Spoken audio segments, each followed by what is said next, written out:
What's up, y'all? Welcome to the idea of where we explore the noise and nuance and everything in between. I am Mike, And I'm Bassey. and this is the space where culture, creativity, and conversation collide. What's up? What's Yep, up? yep. What's Not going on? much. Nothing. Not a Everything, thing. everything, and nothing at the same time. Yeah. Yeah. I, I always have like this Tuesday burnout. Mm, I don't know why, because Monday, it's just been one day since the week started, but this week has been particularly like, okay, if I have like a meeting or an appointment or something to do on a day, everything before or after that appointment is rubbished. Like it's just, I don't want to be late to it, so I'm on hold waiting for it to happen. And then when I get back, it's like, all right, well, now it's 4 o'clock. You know what I mean? So I had a bunch of appointments yesterday. I had to drop my mom off somewhere today. So yeah. we'll start my week off tomorrow. Yeah, I was dragging yesterday. Monday was tough. Like I'm trying to like I said at the last episode, I'm working out more and I'm like lifting heavier weights, and so I'm taking creatine, I'm taking collagen, and that's had me regulated pretty well, mood wise, strength wise, soreness. But yesterday I hit a wall a little bit, and so yesterday was tough. But today I feel good. I had a good workout this morning.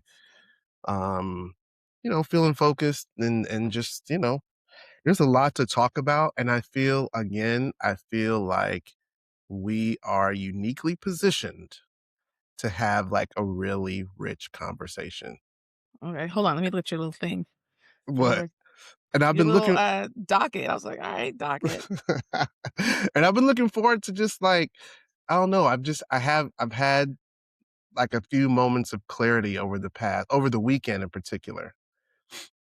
After Cole's album dropped, after the Super Bowl, I don't know, I'm just feeling like, okay, like we can talk about everything and we don't have to follow the same like cadence that everybody has. We don't have to have the same whatever. We could agree to disagree, we could agree. And I just feel good about like, all right, like this is like, let's Yep, go. ready All to right. go. Ready to go, ready to go, ready to go. So what's going on? What are you working on outside of I feel like you always have like some secret thing going on. Like I could even tell by that smile, like you got something. I, I just have a I feeling. I don't know. don't. I don't know. I don't. I'm trying to prepare to start writing. Well, I had a really good meeting with this editor who wants to work with me last week, and the idea that kind of showed up when I was talking to her, I'm excited about. Um, it's just a matter of I can't write down here. Like I wrote my book mostly in New York and Chicago. There's something about Maryland or this area or this house where I just can't be as creative as I want to be. Mm, So I'm also trying to think about like where am I going to go to get the story like formulated. But I'm also reading a book called a book that kinda helps you, like, when it comes to like I said, I am not a novel writer.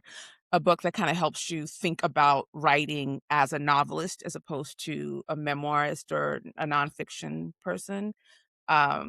But this yeah, is I gonna. don't This sounds like a dumb question, but what's the difference in like writing for a novel as opposed to writing for a memoir, nonfic? Like, well, novels, plot and structure are really important.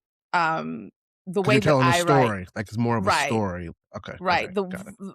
The way I write, it's more interior.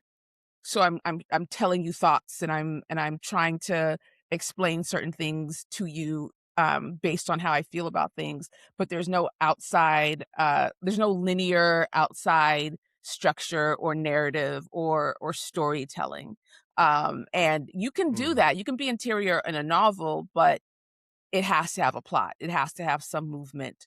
Um or it's not as good as it could be if you don't have, uh, like, a structure and a story, a specific story that you're trying to tell. I think that with my book, because I was a poet, um, okay. I was able to take a lot of liberties with the way I told my story, which was atypical of memoir.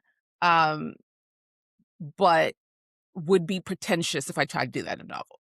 Ah, okay. Yeah. I can feel that because I've been writing more too, and I don't know if I'm, like, breaking my practice has been writing for a dissertation, and Mhm. I wrote for a dissertation for 4 years, and so my style my personal style of writing is to write more like I talk and to write the way that I feel people like me read. Does that Mhm. make sense? So it's Yeah, that makes like sense. I which is it makes me angry because before ChatGPT, I used dashes like that. Me too! What the? It makes me so angry. People be like, yo, that's Me ChatGPT. I was like, too! no, I write, like, I use the dashes. I don't like using semicolons for it. I don't like using colons. Yeah. I use the dashes to break up like how we're talking now. And if I want to say, hey, Yeah. bossy, da, da, da, da, da, and I use a dash to break Me up too. sentences without having a period. And Another thing that ChatGPT does that has like literally ruined my writing life is like I like juxtaposition. I like to say it's not this, it's that. oh It's not my like God. I love that, and that's all Yo. ChatGPT. Like that's how it's trained now. So I'm sitting here, I'm listening or reading something like this. ChatGPT wrote this, but then at the same time, the structure that it's using. There was one I called my sister. I was like, I feel like somebody this book I was reading, somebody fed my writing into the book because it sounds way too much like a certain structure that I use that nobody else uses. I'm sorry, nobody else does it because of the way that I like to explain things. But like, I hate that. Now you can't use M dashes. Oh, come on. Right. And that whole, but that whole exactly what you just described. Like, it's not this, but this, or like the way that ChatGPT like stacks examples, Mhm. like that's how I write. I've always written like that because I don't like linear writing, Yeah. so it's been like a mental gymnastics almost, like trying to not sound like ChatGPT and try to show niggas Which like is I can fucked. fucking write. You know what I'm saying? Which Like, is and, so and if I fucked up. and if I can't write, I'm writing the way I want to write. And that is truthfully, that is what the dissertation process taught me is that, I went into the dissertation process thinking that I had to write in an academic way. I had to use bigger words. I had to use more like education based words like phenomenology, like what's the word that people in education like pedagogy, shit like that. And my dissertation chair, shout out to Dr. Cohen, Samantha Cohen, she was like, "This is yours." Like, if you wanted to write it in patois, you could, like, not for real, but you know what I'm saying? Like, if you wanted Yeah. to, you could be a lot more free in your writing. So in my dissertation, I wrote it like I would want someone to read it, like me, and Yeah. Yeah. Yeah. that was the part of the breaking free of like a traditional white uh like European Eurocentric style of writing. I wanted to write it like a black dad was reading it, like anybody Mhm. could pick up my dissertation and read it and get something from it and not be like, oh, it has to be in, it has to have a certain outline or it has to have, whatever. So Yeah. that's definitely been something that the whole writing process has been interesting in trying to redefine how I want to sound on paper and not making people think like, "Oh, yeah, ChatGPT wrote that." No, fuck y'all. I wrote I that. hate that. I You hate know what I'm that. saying? The only saving grace I have is that I was writing way before ChatGPT. Mhm. So I think that people will give me the benefit of the doubt. I hope they do because it drives me crazy when I can tell it's ChatGPT Yeah. and there's a distinct lack of heart. But because people don't write with like a certain spirit or they don't read with a certain spirit, they don't notice the lack of spirit or human. You know what I'm saying? Like they don't. Yeah. Yeah. Yeah, it's Yeah. ChatGPT has people, fronting like writers, Mhm. where you can kinda see even when people post things on Facebook or, a caption on Instagram that's supposed to Yeah. be cheeky or, just you, Yeah. and it's like perfect punctuation. It is I don't know, and also does a good job in reflecting your patterns, so it's taking your style and Yeah, and refining it in a way that's very I don't know, it's just tricky. It's just yeah, tricky, you know? yeah. Do you use Scrivener to Huh? write? No. What's that? Scrivener, the writing it's a writing app. Mm-mm. Scrivener, C no, Scrivener, Mhm. No, Scrivener. I've never heard of it. Um, yeah, it's supposed to be it's supposed to be I feel like it'd be helpful for you. My thinking when I'm writing is all over the place, so Uh-huh. I can't use the structure, but it does have this other component called Scrapple, I think, where you can just any idea that you have, like, just put the notes in, put the notes in, and then you're able to move things around and connect dots that you Ooh, probably, wouldn't have Scrivener. noticed. Mhm, So, yeah, but I think Scrivener would be good for you because, I feel like your writing would be more structured, mhm. with, like, chapters and like, da da da da da, all that. I think that would be helpful for you. That's dope. That's Scrivener. kinda what I've been using ChatGPT for. That's what I have been using it for with my have I told you the concept of my book? Remind me. Have I shared it? It's entitled right now, The Black Dad Blueprint. Mhm, mhm. I have yeah, so Yeah, yeah.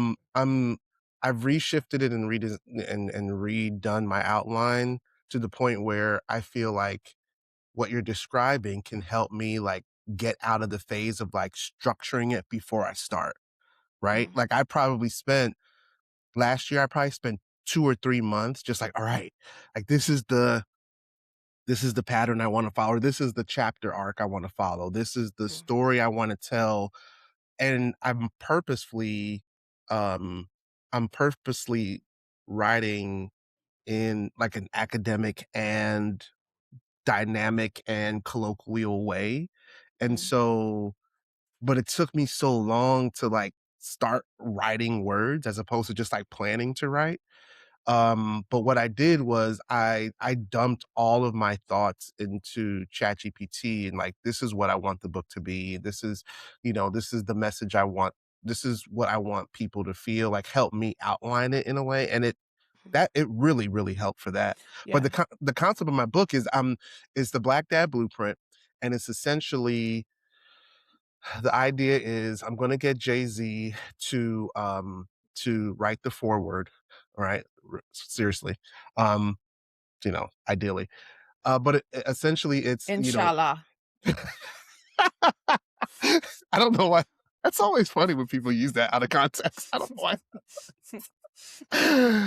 Oh snap! But yeah, so it's clearing a pathway for dads to see themselves in in this story, right? To see like this is what I'm experiencing in my research, right? One of the core things that I found out or that that I uncovered was that dads we, I wanted to with my research increase validation and reduce isolation, right? So many dads in my study said that they felt isolated as fathers and that being in the space that I created through my research, it increased the validation. Like, oh shit, I'm going through that too. I thought it was just me. I'm not crazy. This shit is hard. And just that validation meant so much. So I wanted to do that with the book. And I wanted to do it like using Jay-Z albums or lines from his songs as like chapter headings, Mama Loves Me,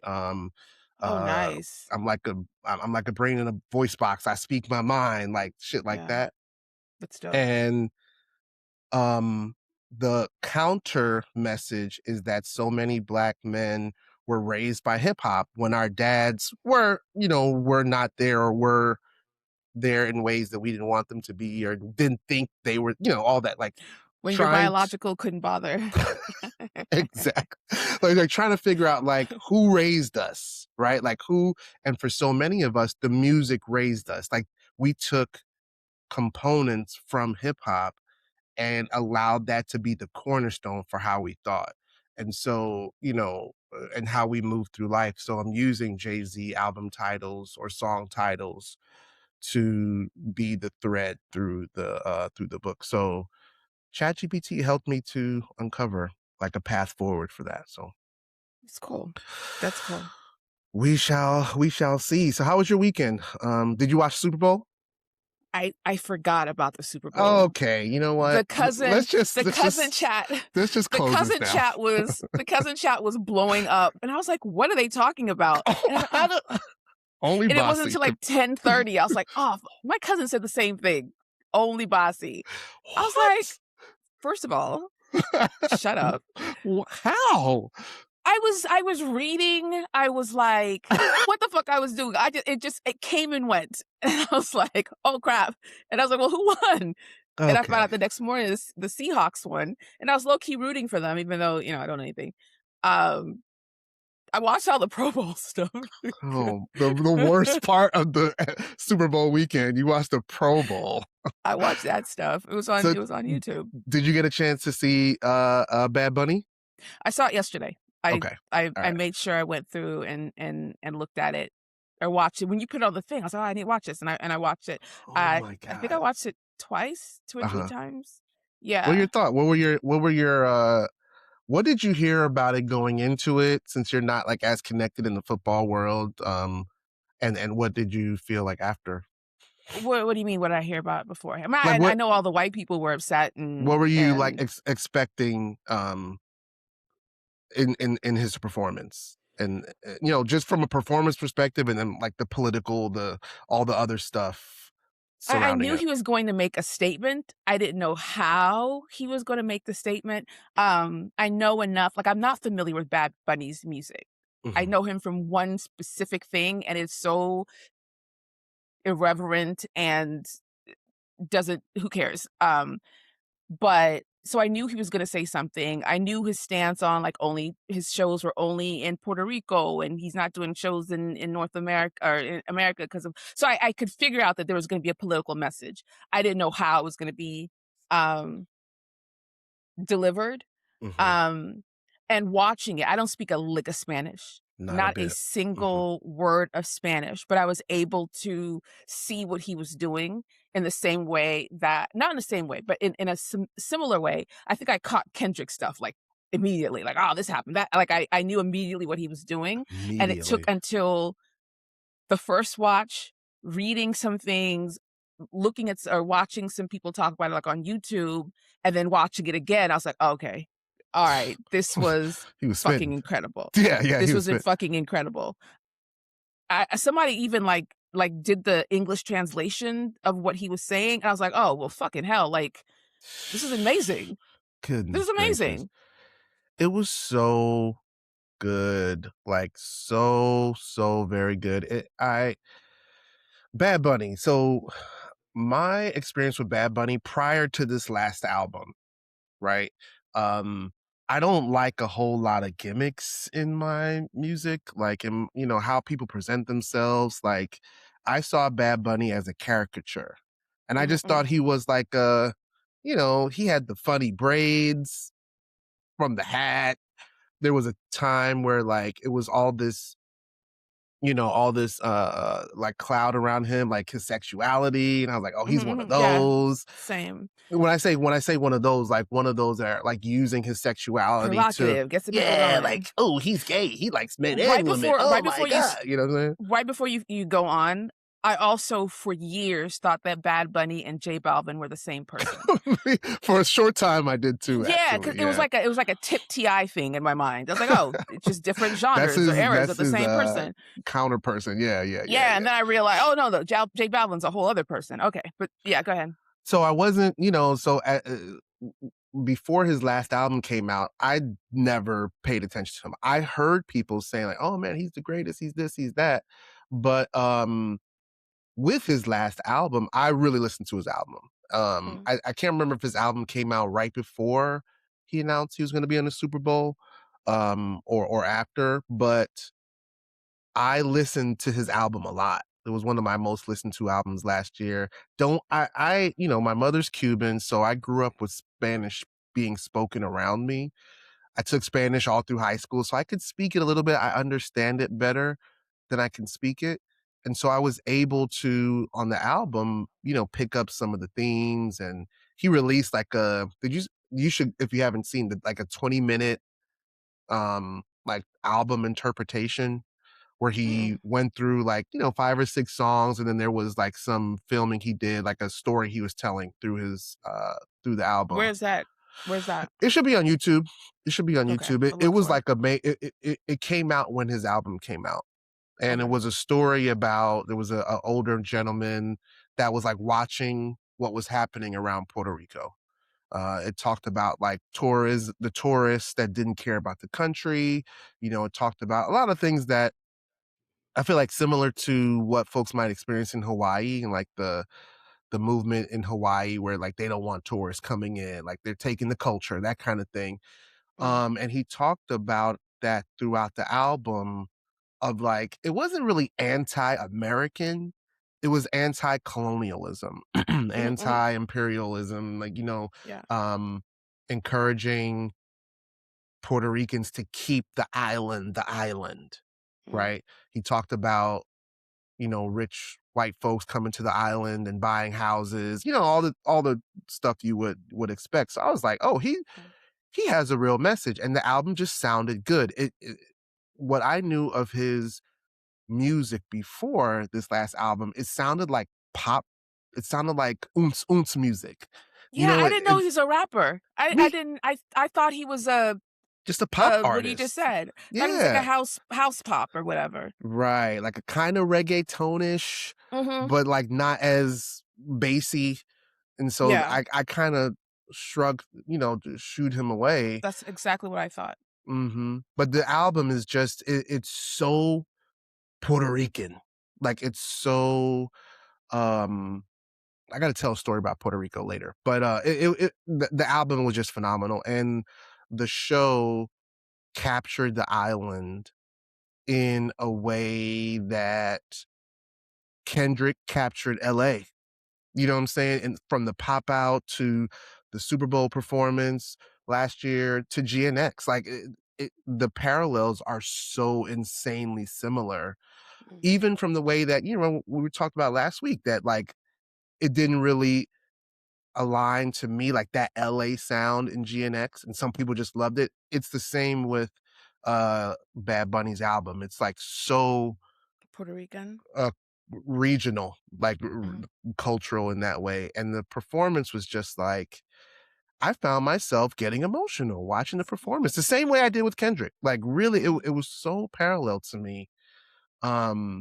Seeing piecemealing what he was talking about, showing, the different shades of Puerto Rican culture, from the people's color to their hair, Mhm. and the dances, Somebody and said Spanish, Taíno, and African. Like, he that's that's made sure it. he captured all of that. That's that's it. And I mean, he did it so well, and I wonder, all of the critique he was receiving, it I don't know, man. It just I don't know. It Well, just didn't sit right with me other than, Americans like, "He wasn't speaking no English." All right, fine. But the other stuff, especially coming from black folks, I expect that from white people. Like they go to Puerto Rico and ask for French fries. Okay, cool. But like black folks, like, come on now, you should be able to, even though you can't speak Spanish, you should be able to like see what this man is doing. And it pissed me off well, that they weren't. I think not speaking Spanish is a legitimate barrier, as in, I don't know what's going on, and I need to understand things in order to get something from it. I get that. It's the nobody should be speaking Spanish. Like, how dare they speak Spanish at a football? Like all of that. I'm It's like, like, all right, come on. I get you. I don't understand Spanish, and I want to be able to understand what I'm seeing.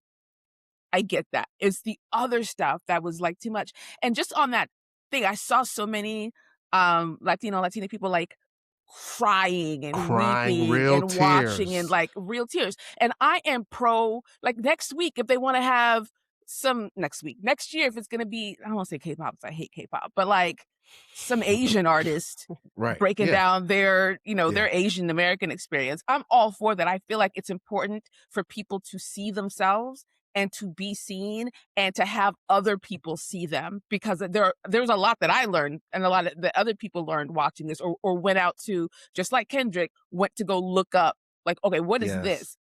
What does this part mean? Because Mhm. clearly it's something significant because they spent X amount of time on it.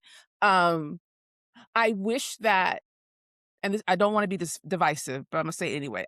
I remember last year when Kendrick did his show that Mhm. there were a lot of Latino people who were like, well, John Leguizamo is always saying this, like, "Where's our show? When are we gonna be able to?" Instead of like enjoying what's there, and to Mhm. see so many Black people be supportive of Bad Bunny and be supportive of the show and saying, of course, there are people who didn't, of course, but what I saw, the majority of people were so happy for them and so happy that this was happening and feeling so connected to it.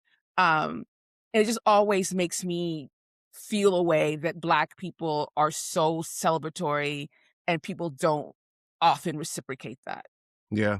I definitely saw some of that, and I have a take. I don't think it's controversial. It might be, but I think that there's an actual physical line of demarcation. Like, demarcation, is that the right word? I don't know. But there's like a geographical line Yeah, line of demarcation. where if you lived above this line or if you grew up above this line, you get it. You were around a lot of Latinos. You It might looked a even lot have like New York, yeah, you have Washington some Heights and experience Bronx. with Puerto Rican people, especially. Um, and if you live below this line, you're like, "Oh, man, it was just alright." You You know what I'm know saying? about Mexicans. Yeah, Yeah, exactly, they're Puerto Ricans exactly. and they're Mexicans, and Right. Or that's Spanish just it. people, like, Or they Spanish Spanish. people. You know what I'm Yeah, yeah, saying? yeah. Yeah, yeah, yeah. And I think that line is Fredericksburg, Virginia. Like, if you grew up below that line Really? That far down? no, no, no, you're right, you're right. Maybe Woodbridge. It might be Woodbridge. I feel like if you grew up and if your perspective as a kid or whatever young adult is below Fredericksburg or Woodbridge, Virginia, you were like, I don't know, and you're Black in particular. You know what I'm Mhm. saying?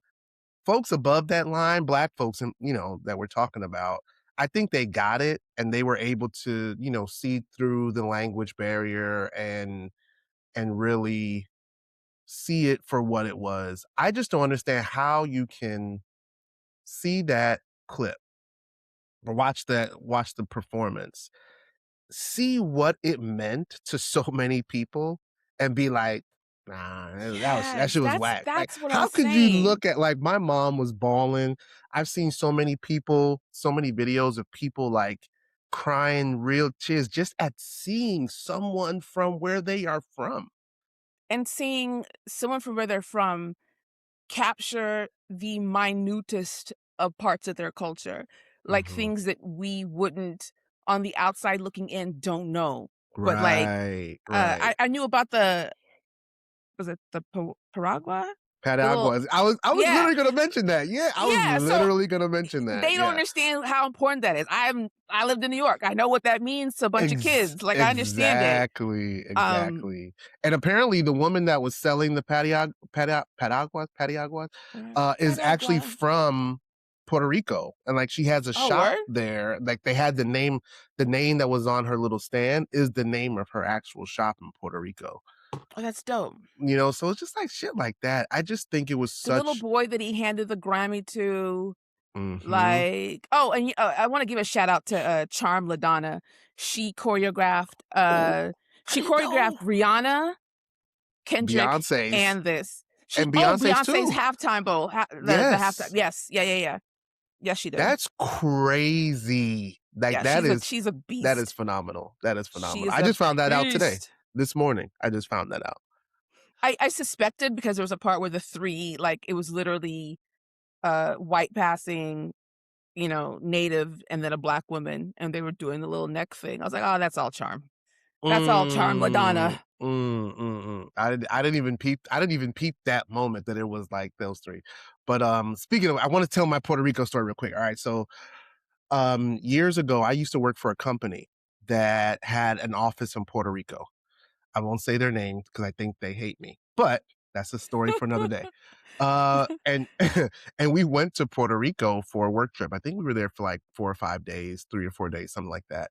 And the office has, an office based in DC and an office based in Puerto Rico. And so the work we were doing is around helping young people read.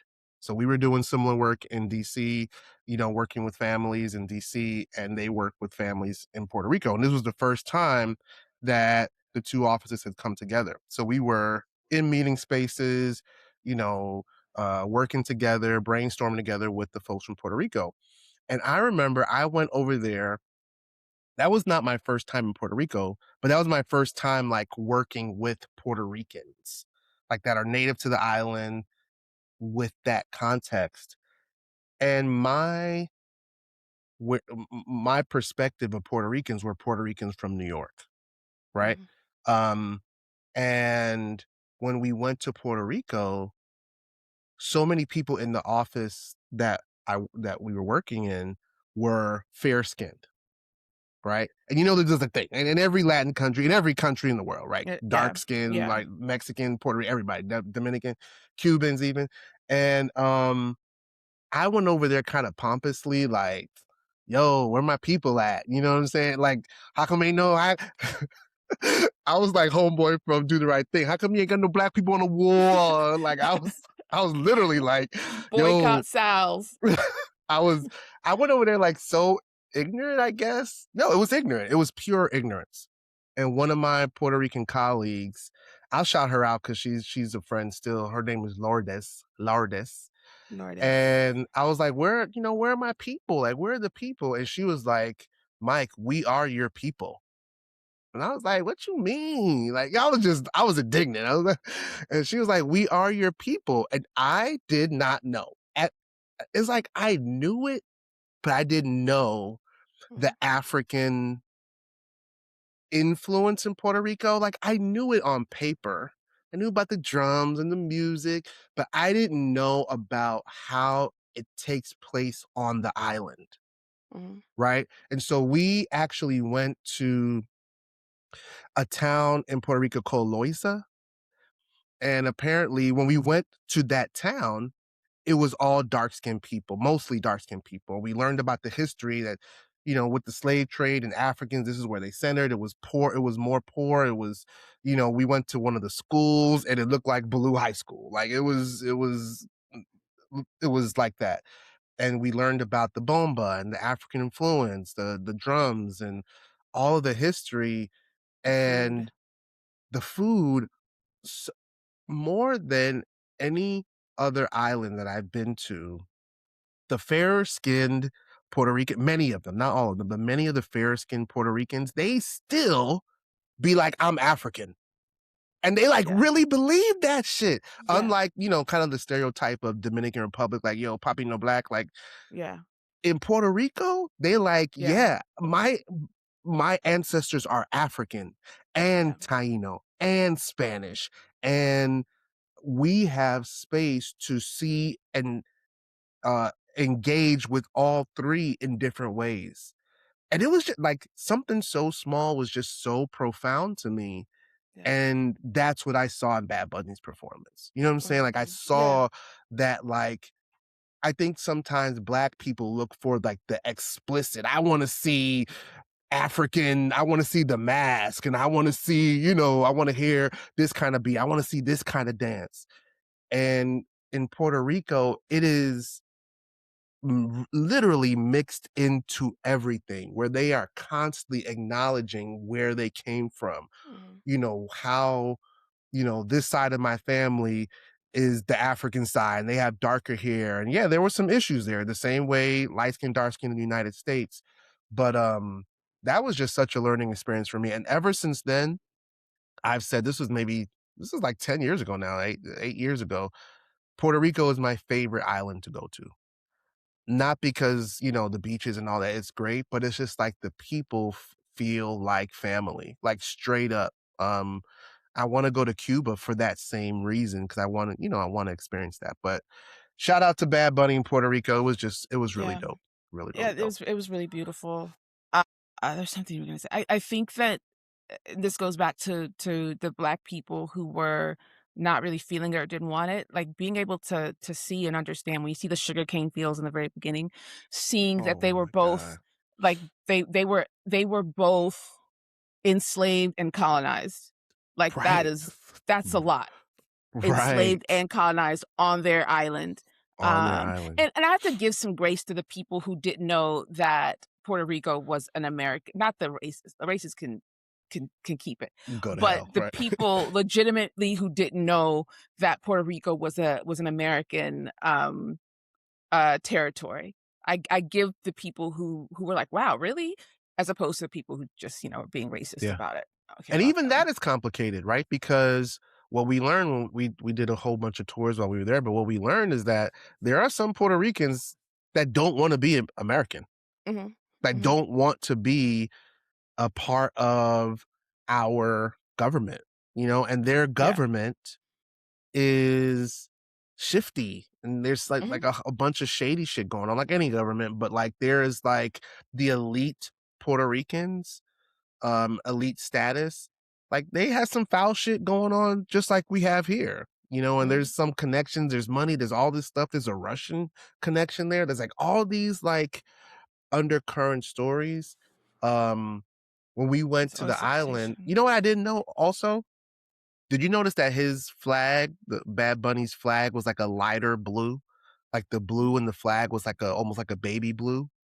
Mm-mm. That flag is different than the traditional flag that we see with like the same red, white, and blue as the American flag. It's like there's like a Mhm. symbolism there, and a part of it goes back to there's some aspect of history that makes him waving that flag really significant, Wow. right? And there's a black Puerto Rican flag, like an all black flag. All the stars and bars are black in Puerto Rico, and the folks that fly that flag are aligned with like not wanting anything to do with America. That's You know what I'm saying? dope. I was like, yo, That's if dope. he would have came out with the black flag, then we would be having a whole different conversation. When he said at the end when he was like, "God bless America," the only thing he said in English, and then just started listing North American, Oh, South American, he said that's Canada. Like, he was really like, "Y'all not the only fucking Americans. Let's start there. We're exactly. all Americans, nigga." That's what Exactly. he meant to say. Right, you bitch ass nigga. But yeah, just a super, super, super dope performance, and I just can't. It made me wonder with Jay Z's influence in the Super Bowl if that's what we should come to expect from all Super Bowl performances, right? Like just the statement that Kendrick made and how similar it was to Bad Bunny's statement. Like, is that what the bottom line is for entertaining halftime? Well, I think that Kendrick raised the bar Mhm. because there's a I think it was on TikTok or YouTube, I remember, that did like 35 years of the halftime show. And you know how the Mhm. halftime show started?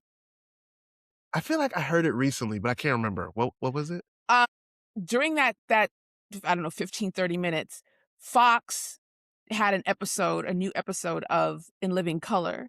Oh, yeah, I remember And that. I remember that, yeah, yeah. everybody, like, Went over switched there. from Yeah. that and went Mm. over there to watch In Living Color, and they lost that time, so they started trying to make the halftime show like an event. That's why they got Michael Jackson the next year, Oh, so Michael and Jackson was after In Living Color, after the show. after Oh, yeah, they yeah. did the halftime. I remember Yeah. that. I The remembered it out following of years order. when they Got it, started got it, taking got the it. halftime show serious, like, "Alright, it's not Mm, gonna be Up With People and Mickey Mouse, it needs to be something." mhm. And Michael Jackson was the first person, and then after that, it just became a thing, but the first person it was just like a mini concert. The first person to make a statement like that, as I was watching the scenes, was Kendrick, and I think that Mm. he set the bar. um, Bad Bunny took it and ran with it. I feel like anybody that comes after that is gonna look really silly if they don't If put the they same just amount of have a thought into concert. it. Right, right, Right, right, if you're just up right. there, like, I feel like they're gonna look kinda crazy, I think. So, I don't know how much longer Jay-Z and Rock Nation are gonna be doing the Super Bowl, I mean, the halftime show, but, um, whoever is next, like, they're gonna have Mhm. to they've got some work to do, and I don't know I can't even think about who would take I mean, even if they got, like, even if a country singer wanted to get up there and, I don't know, show trucks and what do they do up there? Tipping cows? I don't know what the fuck they do. Wrangle donkeys, I don't know. Right. Whatever the fuck that they do Right. in their little in their and I'm saying white. I know what black people do in the South, but like I if they're gonna show that, I don't know. They've raised the bar. They can't go back to like mini concerts. They can't Yeah. go back to just a performance. Like I mean they could, but it's gonna be glaringly obvious that you Oh, don't have any depth. I had something you said. You talked about Kendrick. Oh yeah, Jay-Z. So I agree with you. I agree that it's probably less Jay-Z in terms of Bad Bunny's support. The trajectory from Kendrick to Bad Bunny is more Kendrick raised the bar to, and I agree. I think that is that's accurate. And also, you remember when Jay-Z took over this role, or Rock Nation took over this role, and Jay-Z got a lot of flack because he said, like, it's time for us to stop kneeling. Like, I think that's We're over, right? past kneeling, We're yeah. past kneeling. People took that wrong. I'm sorry. They took Woo! that way They wrong. they people still mad at him about that, right? And there's Yeah, still, I literal guess, some tension between Kaepernick and Jay, possibly because I don't know. don't get me started on Colin Kaepernick. Don't get me Ooh, started. we have some spice Don't about Colin Kaepernick. don't get me started. I can't say it on air, but do not get me Whoa, started on okay. Colin Kaepernick. But Don't do get me you think started. that Jay-Z was right? Like, based on what we've Absolutely. seen Yeah. since then? Yeah, I think that what he meant was the symbolism of kneeling is not working anymore. It's not is gonna not have it. the same effect. People have Right. been it's not moving the needle, Yeah. as far as the protest that it is. Because I personally think that, that protest should evolve. Like, Mm, how are we gonna what else are we gonna do? Like, we're kneeling and people are like, "Well, and I'm just not what? gonna watch." And what? Right. Like, I think that the amount of revolution that people think can happen in corporate spaces is a little odd to me. Mhm, Um, mhm. Yep. so when you have something like the halftime show and you have something like what Kendrick did last year, um, it tells a bigger story. It is 3 evolutions past kneeling. Yeah, I It's agree. it's it Kevin, his name is not Kevin. Kendrick's show Like to Jonathan me Cole.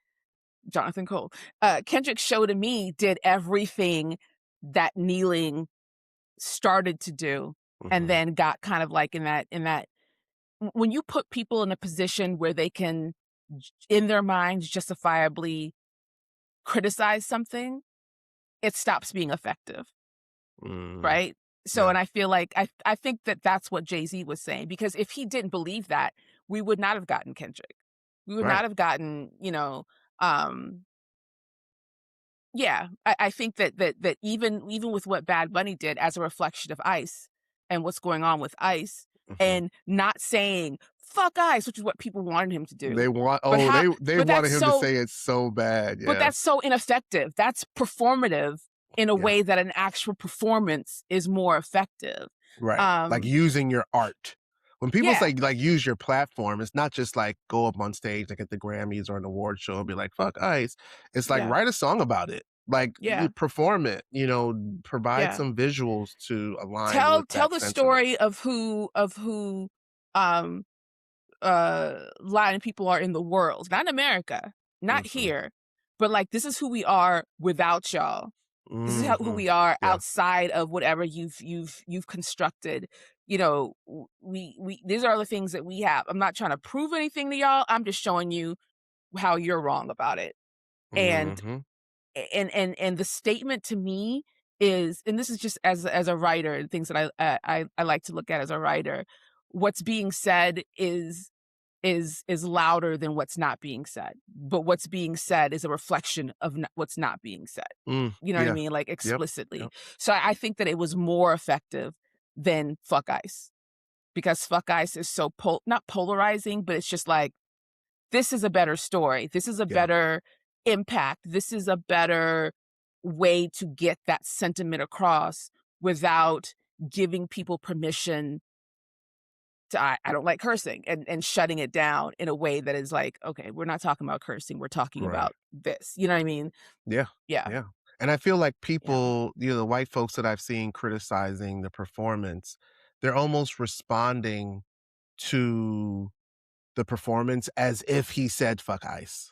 Right? Exactly. Like saying that he's not American, or, he's Yeah. un-American, and that, they don't, it's like the language, and it's like they're finding whatever tidbit they Yeah. can find as if he said "fuck ICE." Yeah. And, homeboy, the boxer, the fake boxer that's a YouTuber, I can't think of his name, Paul? Jake Logan, Paul Logan, Jake but Paul. Logan Paul. Oh, that's his brother, Logan Paul Oh, Logan and Paul's Jake his Paul. brother. Jake Yeah. Paul. Okay. Jake Okay. Paul, came out right before, is like, I don't rock with anybody that's not un-American, and like just came and Nigga. said some bullshit. And then he walked it all back after the performance, and say, I live in Puerto Rico. This is him. I have a house in Puerto Rico. Of course, I know he's American. Well, think of that is like that What? type of race and rage baiting on an idea that Mhm. hasn't been seen, or Yeah. it's just so ridiculous. And It's how when yeah. you talk about, I mean, we see it now with all the rollbacks are doing on, like, historical facts. Mhm. If you Yeah. just say black people are being killed in America, like, how dare you blame white people? We had nothing to do with it. You guys Right. have work.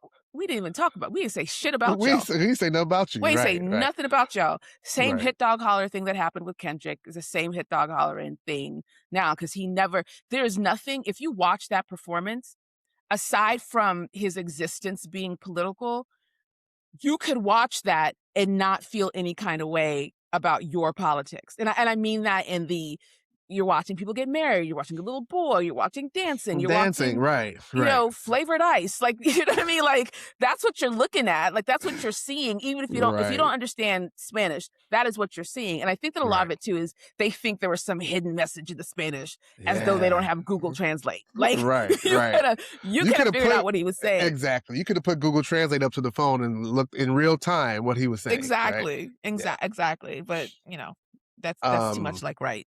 exactly, exactly. It kinda leads into, next on the docket, but no, like, What's next on the docket? I've Bossy, I hate to do this, but I've been drinking a lot of water, Okay. and I have to use the Oh, bathroom. So go I'll be right back, guys. So we're gonna do pause your it. thing. You won't even know we're gone. Hold on. Be right back. I want to stop it. Do your thing. Hey, what's up, y'all? So that was actually part two will be next week, where we go into all things Black History Month. We talk about all things J. Cole next week. So tune in. That was part one. Part two coming next week. See y'all. Peace.